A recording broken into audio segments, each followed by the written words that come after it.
किथे कर साथ हम मर गए किथे औतरा मर जाना क्या ऐ खलोते हैं गल सुनने वाले तेरिया मैनू बड़िया अच्छी शिकायत होंगे ने बड़े लाभे होंगे ने अज तू शान जो छोटा भाई बाया से उन्होंने मारिया ना मामा जी उसने मुझे पहले गाली निकाली है मर गई गाली निकाली है ऐ जब मैं फड़े ना फड़िया जरा मैं इसने गुड्डियां नहीं लुटनिया या मैं इतना किंग नहीं बजाना या मैं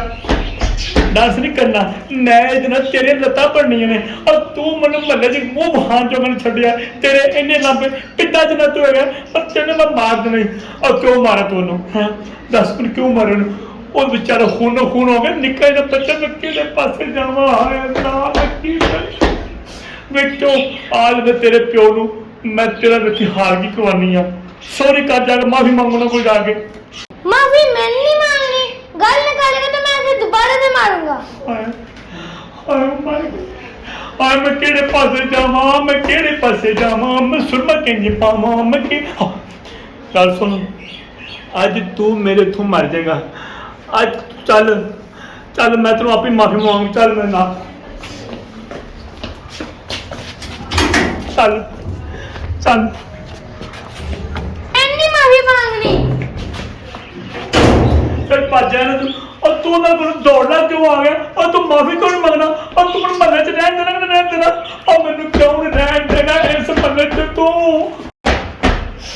मामा आप मामा नहीं लगती ज्यादा डांसर लगती हैं आए जुगता करना मैंने जुगता वे बशीरिया वे साथ दे अब्बे तू किथे ने तेरे अब्बे ने मला क्यों नहीं है खेतां च गए है शुक्र है जान छुट्टी इतनी है मैं शुक्र है जान छुट्टी तेरा प्यो भी ये कहना जान छुट्टी उन्हें चमड़िया में 18 साल हो गए तो जान मैं तेरा भी कख नहीं देना हम मर गए कौन आ गया अल्लाह खैर करे आज तो परेशानियां कौन क्या खोले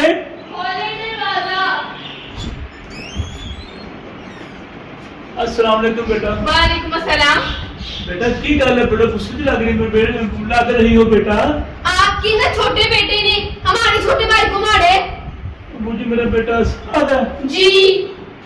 बेटा खुदा की कसम मैंने उसको बड़ा मारा थप्पड़ मारे मैंने रिपोर्ट मिल गई थी उसने आपके बेटे को पन्या है जी तो बेटा मैं माफी मांगती हूँ अब माफ कर दो उसको मैं भी माफी मांगती हूँ नहीं अब ये बात थाने तक जाएगी क्यों बेटा बेटा माफी मांग लो छोटा मासूम पुत्र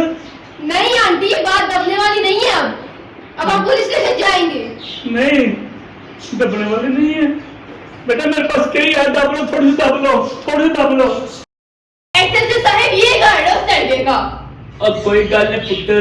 एसएचओ असगर चंदर ने पूरा जमाना फिर थां दे ड्यूटियां करतियां ने मेरे पास एड्रेस को मुश्किल नहीं यही गल बताया ना आपने जी मैंने पूरा डेटा इसके ऐसे छीन लिया है इशर हुसैन बरदीर मुंबई यासी महला शरीफ हम गली मक्की मुझे मकान सो भुजा वाला कैंड फजल संग सामने कोने पे इसका गाड़ी सामने लाना है और लाने के ऊपर संगल दो संगल है संगल डोर गाड़ी आती है संगल डोर ना हो गाड़ी चली जाती है और कई गाड़ी स्पीडर पर होती है बुजुर्ग के लोगों के ऊपर धूल मिट्टी पड़ती है और मैं स्कूलों के कल्चर से बड़ा बाजार धूल पड़ती है जुकाम छींके लोगों को स्टार्ट हो जाती है और मैं केड़े पास जावा और लोग समझ लगा असगर कदर पागल है जी सही कहते हैं लोग है क्या कहा कुछ नहीं और आप लोग फिक्र न करो मैं इस साथ के बच्चे को ऐसे घसीट के थाने लेके जाऊंगा पर्चा काटूंगा असगर चंदर एसएचओ मेरा नाम आ जाए चले और ये घर उसका जी साथ का